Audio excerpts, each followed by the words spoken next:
secret tape revealing a supposed plot to replace the IGP as part of a strategy by the MPP to rig the elections in 2024. As far as the IGP is concerned, he's for operational matters, and I haven't found anything that he's done that has contradicted that. What we are still doing is we are expanding the police presence countrywide. When the police go out and there is any problem, the police itself investigates itself and seeks to make sure that all who went on operation did the right thing. We are working on body cams which will let us know exactly what each policeman has done because of police accountability. Tapes and whatever you have will only be useful if they relate to crime. But otherwise, we don't know. But having made that positive determination that this is criminal or not, one thing is certain: 2024 would not be a violent election by anybody, and no one will want to thwart the will of the people. If you vote us in, you vote us in. If you vote us out, you vote us out.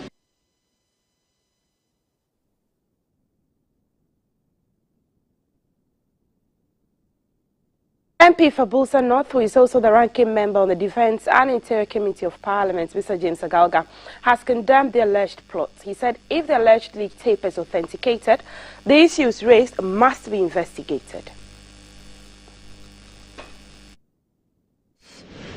Seeing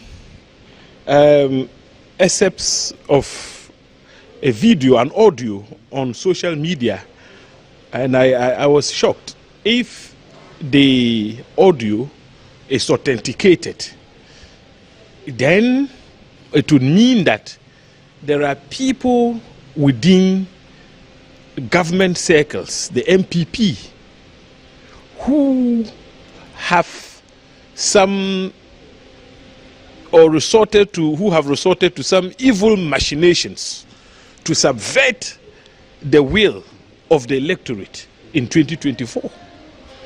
That, for me, is an important revelation which must be taken very seriously. Until now, I have never known that we have NDC IGPs, MPP IGPs. I've never known that. What I do know is that the IGPs are supposed to be professional. They rise through the rank. And if there is a vacancy, the president exercises his power to appoint an IGP. But when the president appoints an officer as IGP, that person doesn't become a party IGP, an MPP IGP or an NDC IGP. I'm hearing this for the first time on the audio, that somebody is not an MPP IGP, and so they should bring on board an MPP IGP. If not, election 2024 is going to be difficult for them. Is that a confirmation that Techiman was manipulated with the collusion of our security services? Is that an admission on the part of Alex Mensah? What does he know about the killings in Techiman? Did he know or have something to do with Ayawa Suwa's war gone by elections? So the said officer needs to be seriously interrogated. And if it is the authenticity of that audio is established, then he must be charged.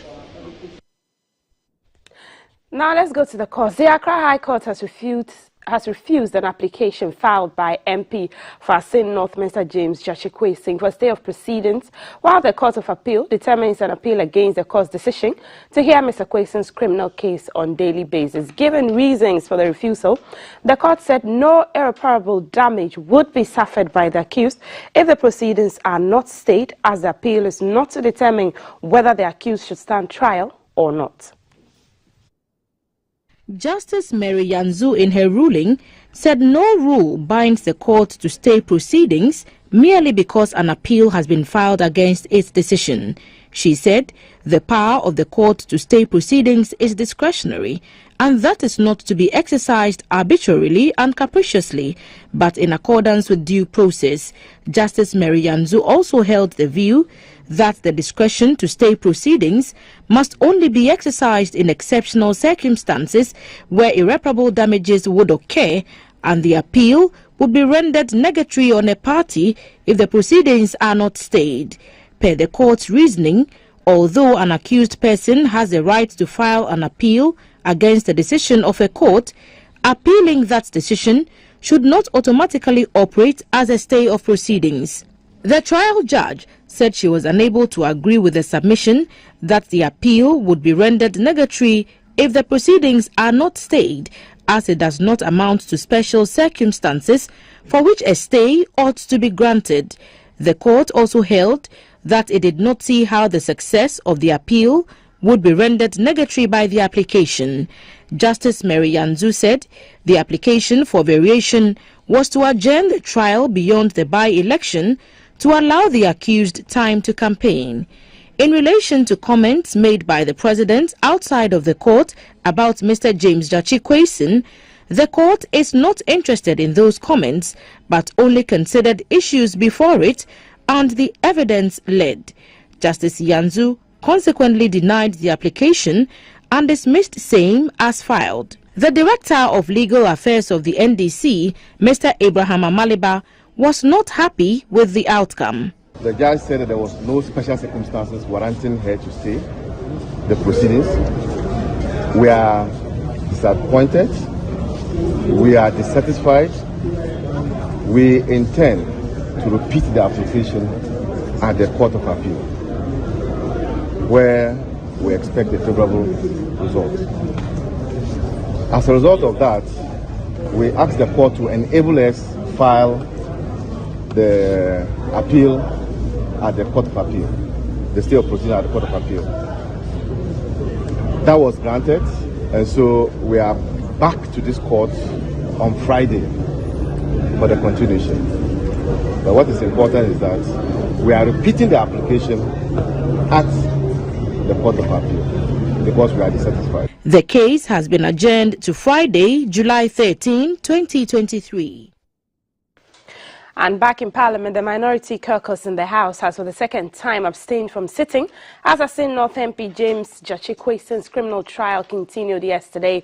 The minority group had since last week served notice that it will not participate in proceedings whenever the case is called in court. The move by the minorities to solidarize and support their colleagues who are standing trial in court. Due to their absence, the House adjourned sitting without dealing with some businesses scheduled for the day.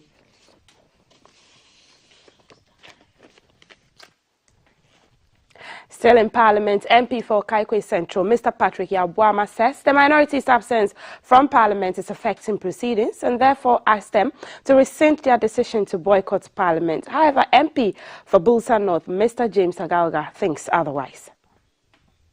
It's a very unfortunate situation that we are going through, but the minority is exercising their rights under the laws. I want to entreat the minority to reconsider their decision because Honorable Quayson is duly represented by very experienced lawyers who can fight his case for him.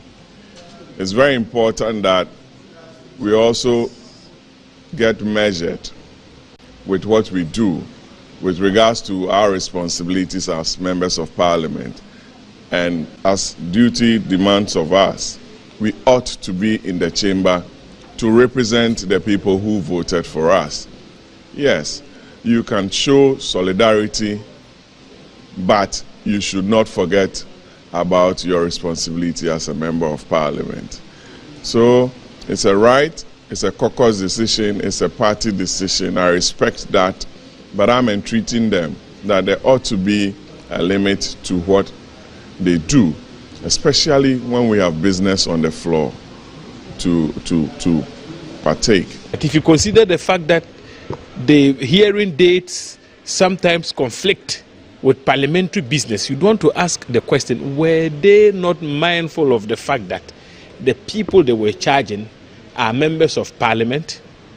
Or at least, did they not find it necessary to at least stagger the court hearings so that the hearings would not conflict with parliamentary business. Did they not think about that? And so if my good friend Honorable Patrick Boama comes out to say we should nominate just a few of us to accompany our colleagues to the courts and allow the rest of us to stay here and do business, I think that statement marks of double standards, because they are the ones, it is his government which has brought all this about. And so we're saying that we would stand solidly behind our colleagues. We shall solidarize with them anytime they are going to court. They should make space for us, or at least stagger the hearing times so that court hearings do not interfere with parliamentary business. But if you think that our presence here is not necessary, you can fix court dates to conflict with parliamentary business, we would all go there and support our colleagues. It's as simple as that. Away from Parliament, Ghana's continued decline in global press freedom rankings, increase in fake news and challenges in upholding professional journalism were some concerns raised by the Speaker of Parliament, Mr. Alban Bagbin, during his unique visit to the state broadcaster. In an engaging interaction with management of the public service broadcaster, the Speaker covered areas from politics to religion to culture and media work. This year, Parliament is marking 30 years of uninterrupted parliamentary democracy in Ghana. Of Parliament, Mr. Alban Bagbin's maiden visit to the Ghana Broadcasting Corporation is connected to the 30th anniversary celebration of the democratic governance in the country. Parliament is seeking partnership of the state broadcaster in the year-long celebration. In his interaction with management, Mr. Bagbin expressed concern about the increasing decline of Ghana's position on the Global Press Freedom Index. He is worried that even countries that have less conducive political and economic climates are believed to be doing better in press freedom than Ghana, whose media landscape is more than a century old. He called on all the arms of government to provide the necessary support in ensuring that the media is given the right environment to operate and tasked journalists to be professional. We cannot continue to live in a state of fetus on free media and free expression. That is unknown to the culture of democracy. I'm very, very disturbed and worried about the criminalization of free speech. You know that we've made some attempts and we succeeded in repealing the criminal libel law. But there are some laws that we still have that are fetters on the freedom of the media and free speech. The Director General of the Ghana Broadcasting Corporation, Professor Amin Al-Hassan, told the Speaker that the 88-year-old corporation has been resilient even in the face of financial constraints to ensure that it lives up to the mandate of being the public service broadcaster. He called on Parliament and Ghanaians to help to sustain the state broadcaster in reaching remote areas through the paying of their television license fees. It is a bit worried that since 2004 and 2005, there has not been any serious investment into GBC in terms of its infrastructure. The media scape is a fast-changing one, and if you do not retool with the right equipment, you will have to deal with an analog structure within a digital ecosystem. And this has been our biggest challenge. We think that critical equipment for transmission needs to be acquired, not through IGF, but direct public investment. 30 years of Ghana's parliamentary democracy is an important turning point for the nation. The celebration is on the theme 30 years of parliamentary democracy under the Fourth Republic, the journey thus far.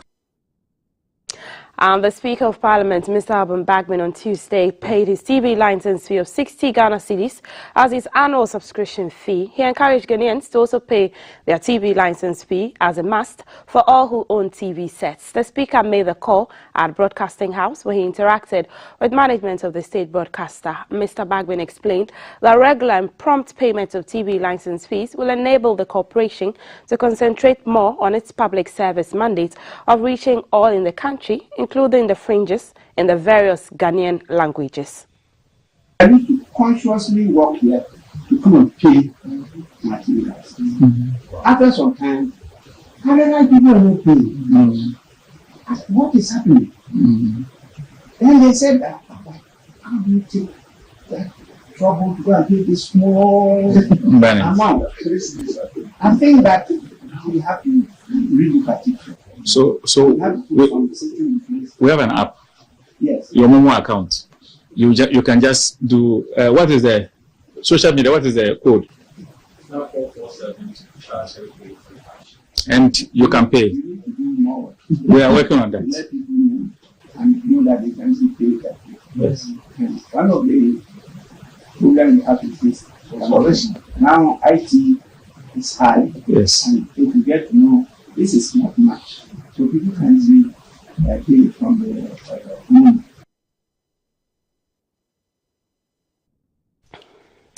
It's been some weeks of back and forth between GBC and the Fair Wages and Salaries Commission with regards to some allowances wrongly deducted at the Controller and Accountant General's Department. But the news is that from the end of this month of July, GBC's workers will receive their salaries in full. They will also enjoy a refund of all unilaterally made deductions by the Fair Wages and Salaries Commission. On Tuesday in court, legal representatives of the Fair Wages and Salaries Commission prayed the court that correspondence from FWSC has gone to all the relevant institutions involved in the payment of salaries and emoluments to reverse its earlier instructions. Payroll monitoring exercise, it detected some allowances that workers of GBC were enjoying illegally. The Fair Wages then unilaterally removed those allowances. When workers of GBC in protest then decided to draw up a roadmap toward an industrial action, the Fair Wages then sent the matter to the National Labour Commission.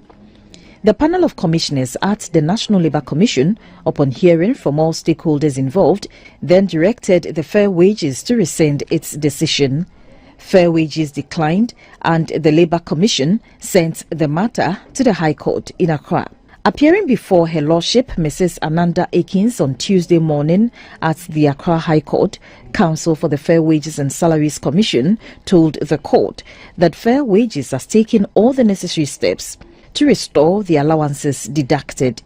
Counsel for the National Labour Commission argued that the alleged steps taken by the Fair Wages have not reflected yet.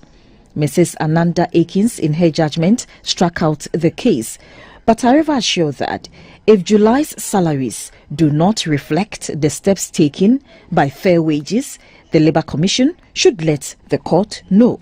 Madame Efiba Amihir, Counsel for the National Labour Commission and the Divisional Union Chair, Mr. Samnat Kevo, spoke to GBC News after the hearing. With what has happened today in court, does that mean that the case has finally been resolved, ma'am? I won't say finally, because there's liberty to reapply. We haven't received the information from the workers that the amount is reflecting in their accounts or whatever. So if and when we receive that one, then it will be presumed that it's fully and finally settled. As is so revealing, as the lawyer for Labour Commission has stated, and on record, that the Fair Wages and Labour Commission legal reps also admitted that they have complied with the directives and they have written.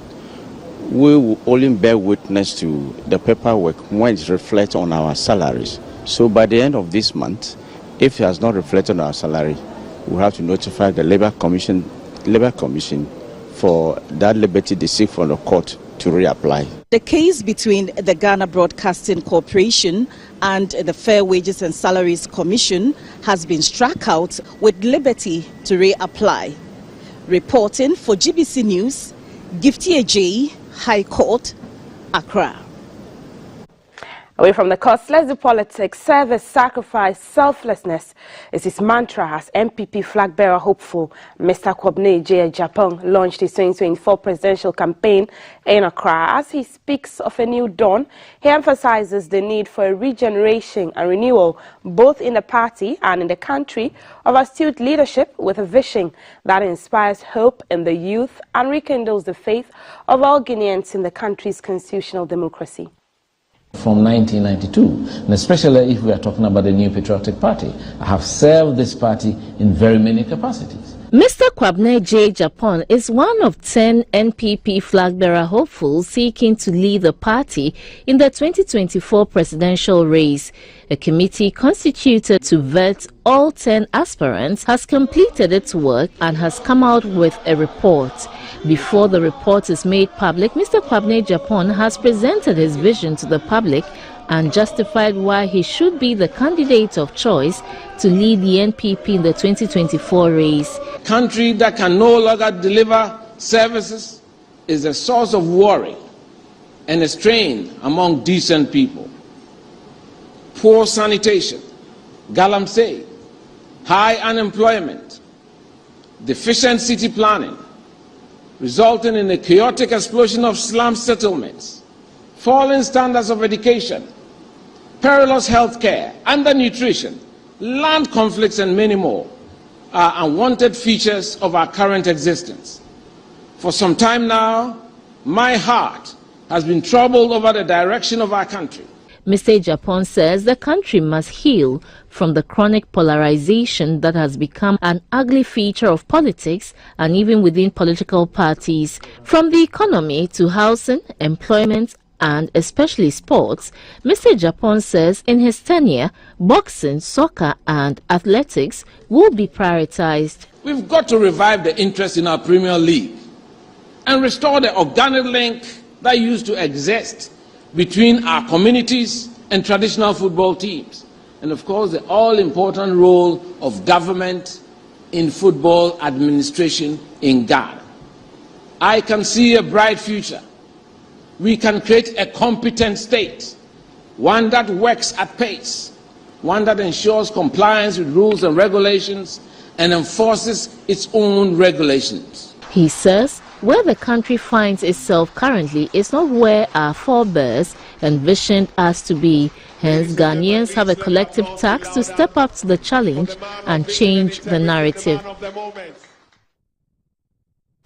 Away from politics, let's do education. The government has been constructing new school buildings to replace the ones in remote rural areas, which are in a very bad state. The program, which is funded by the Valco Trust Fund, has come as a welcome relief for target audience who say previous conditions reduce school attendance rates to their barest minimum. This is one of the new schools being constructed in the remote areas of the country, and the government says these provisions are set to continue until the West is discarded. The new school buildings are located in parts of the country where access by commonest means of transportation is even more difficult. They are hamlets within forests, only reached by traversing bad roads. Presumably, they are cut off and probably forgotten, for they are not on the radar. All these boxed together show that a lot of thought has gone into these provisions, and the processes for their allocations are very daunting. Thanks to the Valco Trust Fund, the government had another avenue of project financing to make the schools available for distressed rural folks.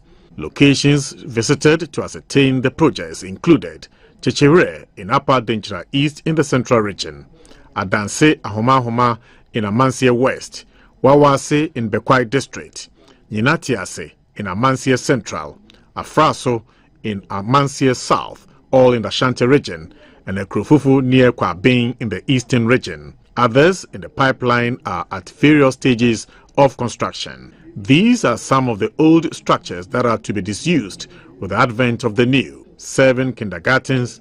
The toddlers who are to be housed in the new structures will get better protection from hazards, including dangerous reptiles and natural phenomena such as rainfall. Mami Esi Nana, and Ama Oboma are some of the mothers who opened up on emotions, saying they are inspired to embark on the advocacy for child enrollment in schools. Let's do food security. The Ministry of Food and Agriculture has from Tuesday, July 11, lifted the ban on movement of ruminants and donkeys, slaughtering, sale and consumption of meat and meat products in the Upper East region. A statement from the ministry says the ban was imposed on May 31, 2023, following reports of confirmed cases of anthrax, an acute bacterial disease transferable from animals to humans. The statement says the situation has since been contained with no recorded case of the disease since July 14, 2023. Notwithstanding the directive, the statement says, as a precautionary, the slaughter of animals should be under close supervision of veterinary and environmental health officers at designated abattoirs and slaughter slabs. And to the international front, Nigeria's state-owned oil company says an oil tanker carrying 800,000 liters of stolen crude has been intercepted offshore while leading to Cameroon. The oil firm said the oil had been stolen from a well in the southwestern state of Ondo. Oil theft from pipelines and wells in the Niger Delta is a major problem for the Nigerian economy, robbing it of much-needed revenue. The oil company said that a Nigerian registered tanker had been operating in what it called stealth mode for the last 12 years. Crude theft from pipelines and wells in the Niger Delta has hobbled the country's output in recent years and is one of the biggest challenges to confront new President Bola Tinubu. It said the vessel would be destroyed as a deterrent.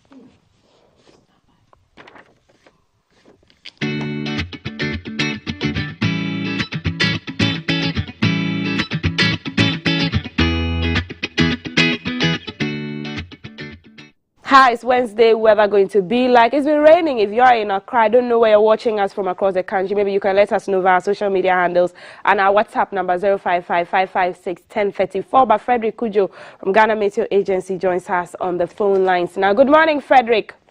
Good morning, Maltese. More rain in Accra as you're experiencing already, or just for the morning? Well, a very good morning to all viewers.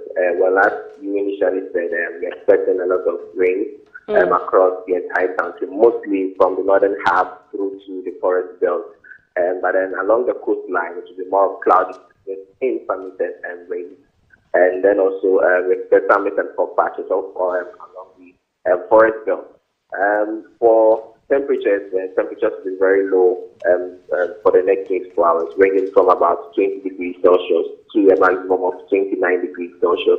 So right from today and this morning through to the afternoon and the evening, we expect a lot of rain across the entire country. So we should prepare ourselves even as we leave our various homes for our various workplaces. Right. Thank you so much, Frederick, giving us those rundown here. Let's say that's the northern belt to the forest area. There will be some rain and our farmers will be glad. Our fisher folk, I'm sure as well, because there'll be bumper harvest. But that's it for GCV Breakfast News. You know where you can get more news, gbcghanaonline.com.